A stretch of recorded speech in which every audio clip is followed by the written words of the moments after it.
What is going on, guys? Commodore Laz here today, bringing to you my review of manga chapter 903 of One Piece.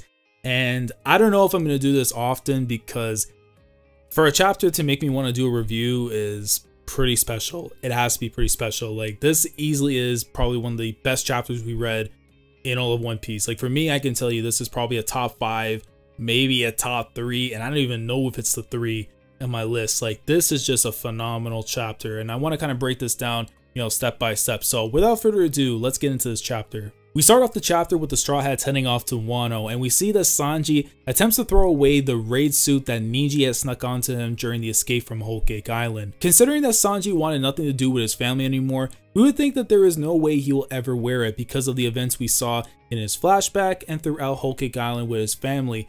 But I'm kind of starting to lean towards maybe seeing him in the raid suit, just the fact that it may be good for him in terms of, elevating his power scaling and stuff, for his own strength. And it might be something that he can use to his own advantage when we go over to Wano, and maybe it'll be something that will benefit him in the later fights when we go over there. And Sanji's not the only one that's gotten a power up, because we find out in this chapter that Nami has kept Zeus, and Zeus is going to be living inside of Nami's contact, which means that Nami has a powerful homie on her side. Like, we know that Zeus does not take damage from Iron Man Haki. The only way to be able to attack and injure Zeus is using, like, soul powers, which the only two people we know of that can possibly do that are Big Mom and Brook. So Nami just picked up a very powerful weapon that we could definitely be seeing her use to her own advantage when we go over to Wano. Like, this has really stepped her up. I mean, going back to, like, when she attacked Big Mom, with, like, her own version of, like, an El Thor.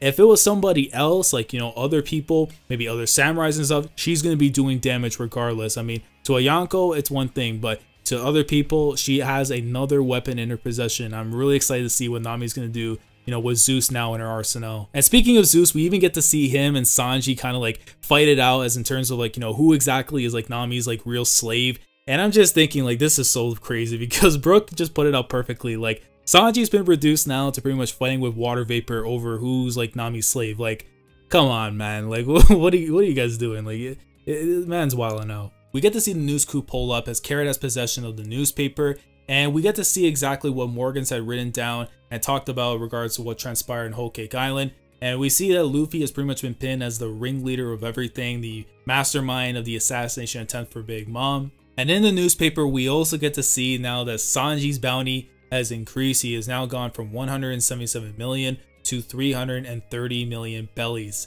And yeah, I understand, his bounty is just a little bit higher than Zoro's, but don't worry about it. Wano's time will come soon, okay? Zoro's time will come. Just be patient, trust the process. In order, I trust. And a small note to add as well is that we get to see that Sanji's full name is on the bounty poster, because before it read just Sanji, now it says Sanji Vinsmoke.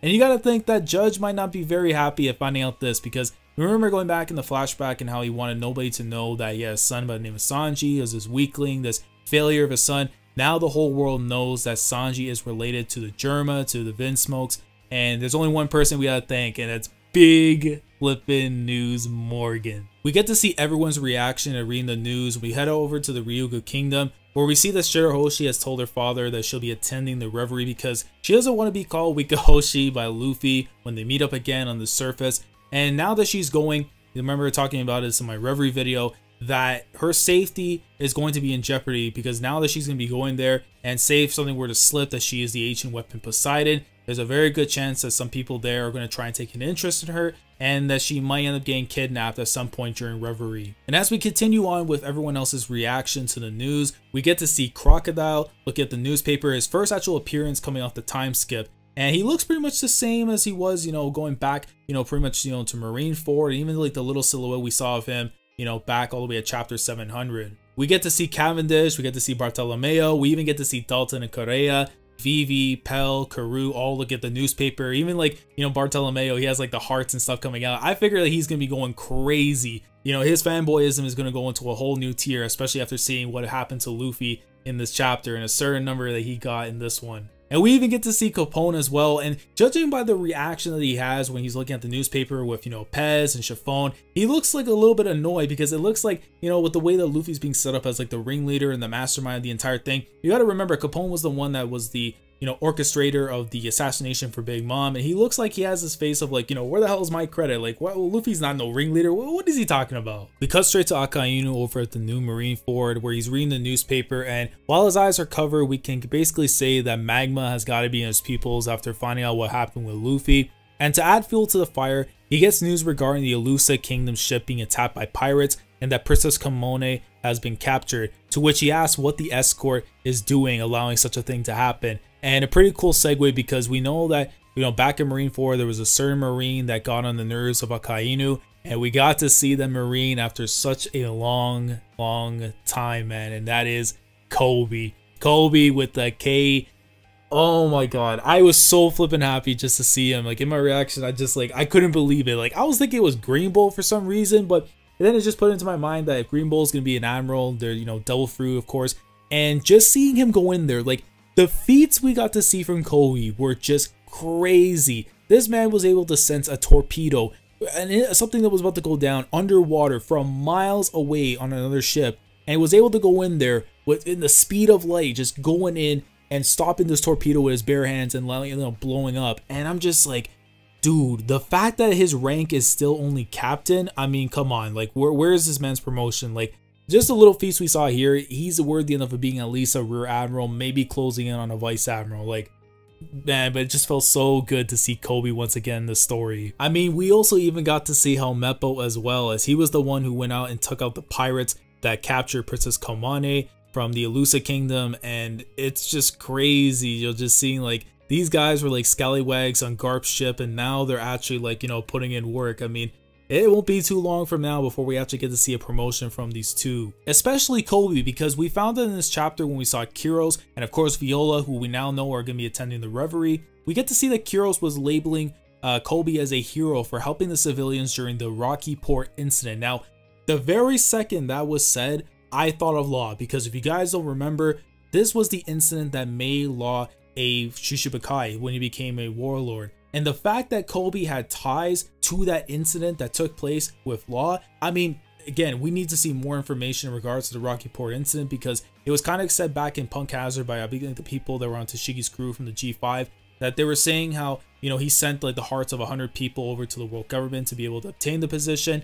And it's just crazy that Koby actually had some kind of connection during that thing. So does that mean that there was a fight between Law and Koby? I mean, honestly, Oda needs to give us a little bit more information, but it was really cool seeing that Koby was there during that time, and we just need to see more info about that. We see in this chapter how Rebecca gives a newspaper over to Koby if he wants to read it, and kind of see what happened with Luffy in the news. And there was just one panel that was just, it was just godly. I have to show it, like him just pulling up with the glasses, the serious words in the background stuff. And then obviously seeing him afterwards like cry and just like, remembering all the good times and stuff he had with Luffy, and just, one day these two are going to meet again, and it's just going to be such an amazing moment. I mean, back in Marineford, we saw what happened with Koby and Luffy, but when they see each other again, it's just going to be crazy, because these two have grown so much since that time, and it's genuinely going to be one of the most amazing moments we're going to be seeing in the series. And also a little note to add in as well, because when we look at the newspaper where Koby's holding it, we see that Dr. Vegapunk and Weevil are mentioned in the newspaper, especially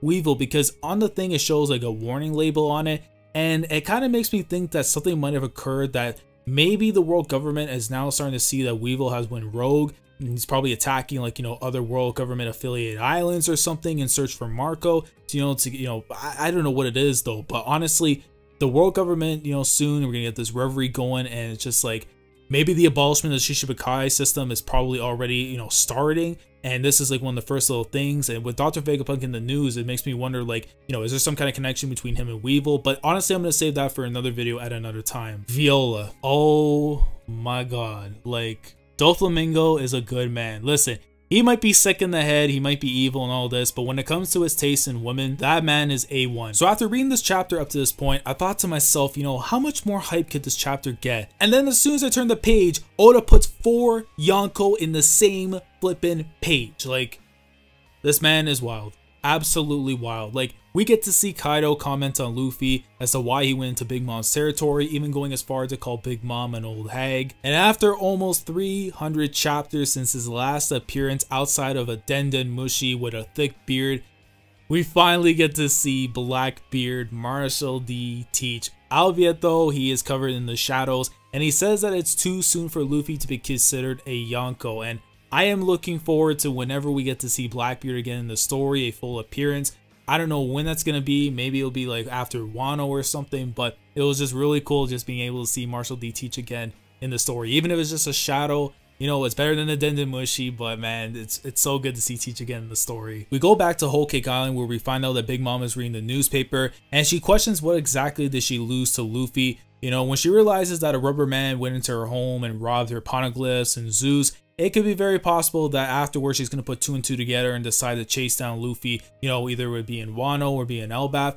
And something that I noticed in this chapter that, you know, Chopper was especially talking about in the beginning of the chapter was what exactly happened with Jinbei and Germa, because that was never actually, you know, taken care of. It was never resolved. So their status pretty much is now left at unknown. Like they're either alive or they're dead. We don't even know, to be honest, but we could probably assume that they may be alive and they may have escaped, but honestly, that we're gonna have to wait and see for more details from Oda, and we don't know. It could be, you know, the next few chapters, could be 100 to 200 chapters from now, who knows, but hopefully we get some details on that sooner than later. But the moment that really got to me in this chapter, I mean, probably tied, if not just a little bit higher than the Koby stuff, was the Shanks sighting we got to see on the bottom left, because we get to see Shanks sitting by the edge of the shore with the sun coming down while reading the newspaper, and he realizes that the meeting that he said with Luffy, like, you know, when you become a great pirate one day is when you can give me the straw hat back, and then I'm waiting for you in the new world. That meeting is sooner rather than later, because as he says his name Luffy, and we cut right back to the straw hats, and Brook notices that a 0 is missing. Like, he didn't really, you know, Luffy didn't really count a 0 in the bounty poster, and we find out that Luffy's bounty now tails as the highest bounty known in the series thus far at 1.5 billion berries. Like, that is now triple his previous bounty. That's higher than Ace's, higher than Sabo's, higher than Katakuri. Known bounties in the world of One Piece, he has the highest.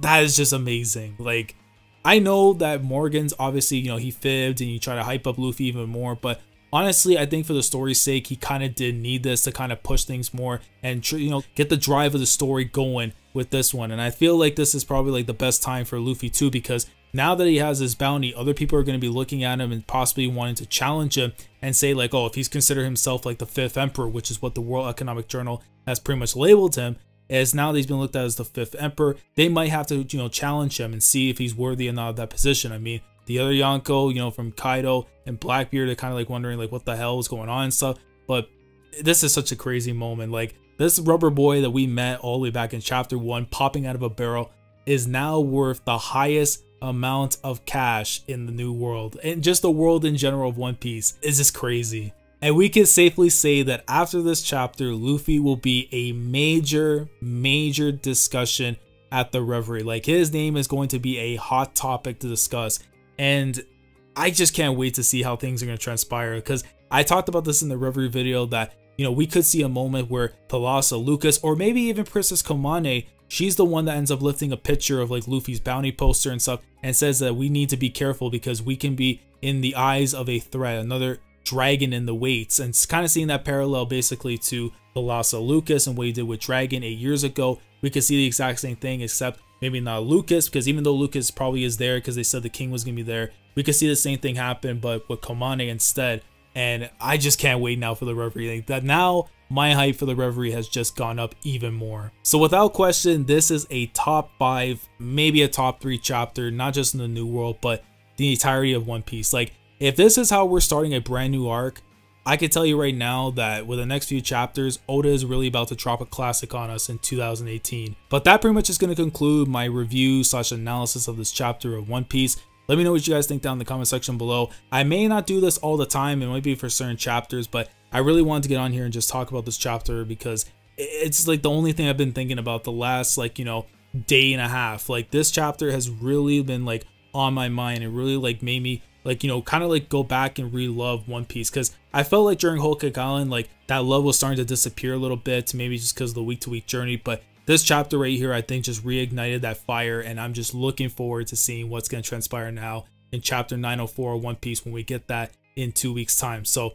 Let me know your thoughts down in the comment section below. What did you think of chapter 903 of One Piece? Are you guys looking forward to 904? Leave me your own predictions down in the comment section below. If you guys are new to the channel, consider subscribing to the channel, as I will be doing live reactions to One Piece during the Reverie, and I may do occasional reviews as well on the side and stuff, but we'll see by then. But I'm out of here, guys. Commodore Laz signing off. Thank you so much for watching, and as always, take care.